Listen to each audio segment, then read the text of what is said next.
आज आपण बनवणार आहोत मोसंबीचा ज्यूस। तर याच्यासाठी मी 3 मोसंबे घेतलेले आहेत। आता याची वरची साल काढून घेत आहे चाकूच्या सहाय्याने।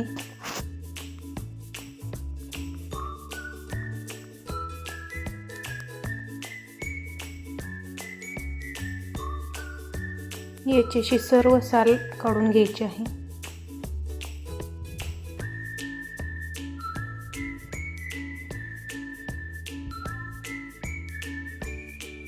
तर सर्व साल अशी काढून झालेली आहे। आता ही मधून मी कट करून घेत आहे।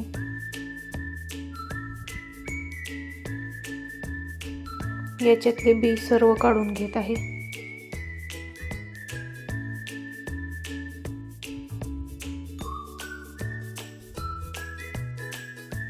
तर सर्व फोडींमधले बी काढून झालेले आहेत आणि त्याची वरची साली सर्व काढायची आहे।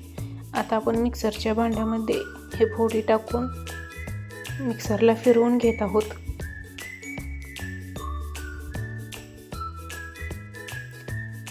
तीन ते 4 चमचे साखर टाकत आहे आणि मिक्सरला फिरवून झालेला आहे। आता हे एका गाळणीच्या सहाय्याने गाळून घेत आहे।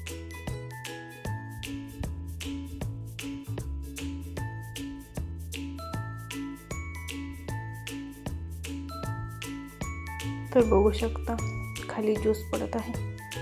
हे सर्व गाळून घेत आहे मी। तर गाळून झालेला आहे। आता एका ग्लास मध्ये 2 ते 3 तुकडे बर्फाचे आणि वरून ज्यूस ओतत आहे। तर तयार झालेला आहे मोसंबीचा ज्यूस। व्हिडिओ आवडला तर व्हिडिओला लाईक आणि सबस्क्राईब नक्की करा।